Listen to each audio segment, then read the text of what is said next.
Hey, hey, hey, all you swinging silver foxes looking for love. This is Spares Two Pairs Speed Dating for Single Seniors. Why spend your golden years alone? Take 10 to talk. Tell about a problem you've been having. Go! I can't believe anything good anyone says about me. Ever. What?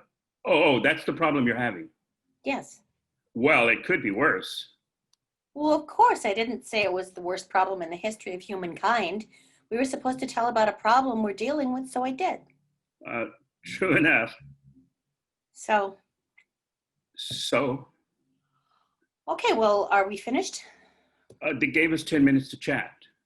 But we're finished, aren't we? Oh, do you want to be? Sure. All right, then. Well, it's been really nice talking with you, Maude. No, it hasn't. It is obvious to me that you haven't enjoyed a minute of this. Well, I mean, just There's really no start. need to lie to me, Thomas. I wasn't. You know how it is. I what I know how people are with their pleasantries and whatnot pleasantries? and whatnot. Whatnot? All this. I'm not aware of any whatnot. Are you purposefully being dense? Is the whatnot happening now? I'm sorry, I don't feel the whatnot. You are tiresome, and I shouldn't participate in a shenanigan like this. Well, I promise you, Maude, I'm not only aware of the pleasantries. We just started speaking. There hasn't been any whatnot. I suppose we can agree to disagree. But it isn't nice to call me a liar. That wasn't pleasant. After all, we just met. Well, if you're going to tell lies, be prepared for someone to call you on it, at least some of the time. I always will. I can't bear a liar. I wasn't lying, though. I say you were. I know you were. Yes, but you just know it because you have that problem. What problem? What do you mean, what problem? I mean what I say, Thomas. I'm a very direct person, and I asked, what problem? Are you serious? I have a heart attack. Well, I mean the problem you said you have where you can't believe anything nice anyone says to you. Oh, what about it? Well, I see it's a real problem for you. How can you possibly see that? I said it was nice to meet you, and you said it wasn't. You called me a liar. Ah, well, Well, what? if the shoe fits. Oh, this is ridiculous. It was nice to meet you. It is nice talking to you. But I'm ridiculous, according to you.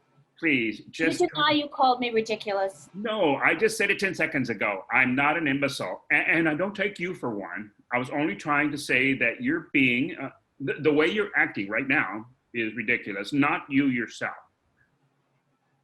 Wait. Is this being recorded? Is Alan Funt's grandson going to pop out and tell me this really isn't Spares to Pairs, but some hidden camera show where they... You think a camera crew follows you around? Oh, I've been a good sport, haven't I? I mean, how did you come up with this character? And you're so believable. I mean, as unbelievable as this persona is, I mean, you're committed. Isn't that what actors say? Actors committed. You are committed. Oh, man. I'm on to you. Come on out, Mr. Funt. The joke's up. You're embarrassing yourself, Thomas. You're not being recorded. You act locally on stage. Could I come and see you in something and then buy you a drink, maybe? No reason this fake date couldn't turn into some real connection. There's no possible way you would want to buy me a drink. But you're an actress. It would be great to know an actress, to watch you on stage, tell my friends.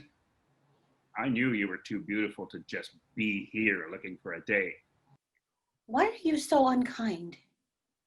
I'm saying you're beautiful and talented and interesting.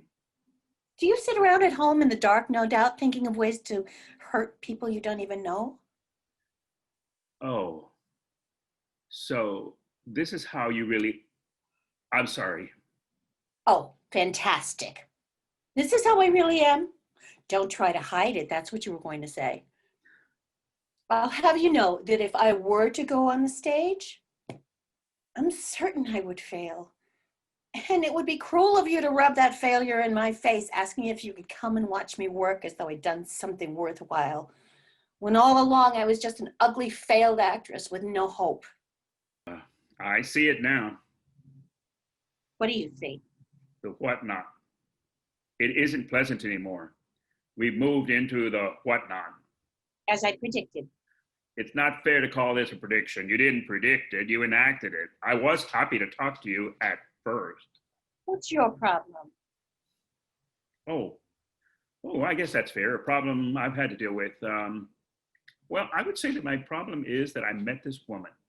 Her mouth is a bit frowny, but there's a sparkle in her eye.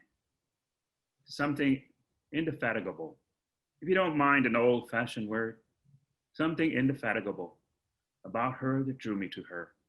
Like a moth to a flame, really, just that pitiful. But there it is. She was a flame and I a moth, only she was obsessed with an idea. People with obsessions are very odious. What was this woman's obsession? She couldn't believe anything nice anyone said to her, ever. Oh, But the sparkle in her eye, though. you.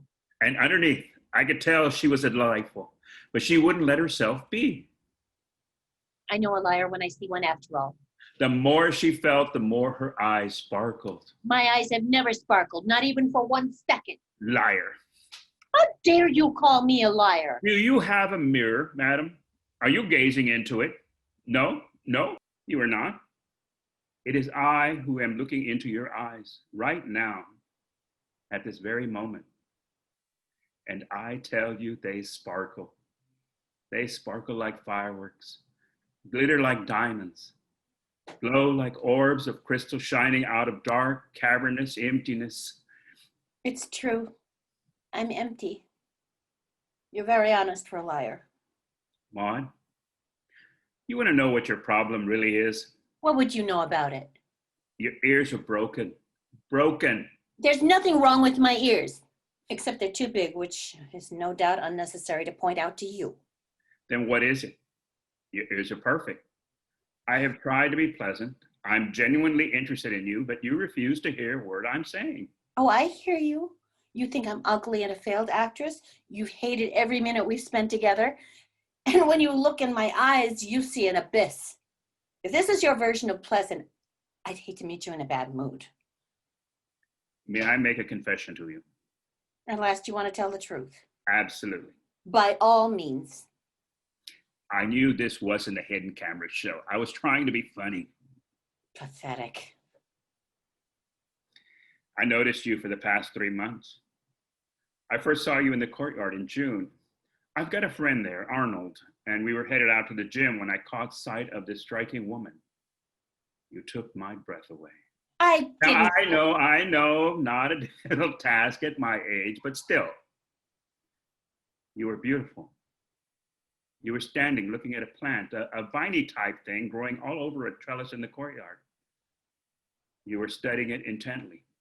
I told Arnie to go ahead. I watched you, and when you walked away, I went to go see what had captivated you. The vine was covered in caterpillars, ugly little red and black spiky caterpillars eating it voraciously. They seemed to choose the flowers themselves, even those beautiful flowers over the leaves. I thought that was awful. I thought a person who would love those caterpillars that were destroying the beautiful vine must be awful. What do you know about it? Well, that's just it. I don't know anything about it. So I went back and I watched them get fatter. And of course, I was hoping to see you. And I found some cocoons. Butterflies make chrysalides. Chrysalides, yes. The fatter they got, the better they looked.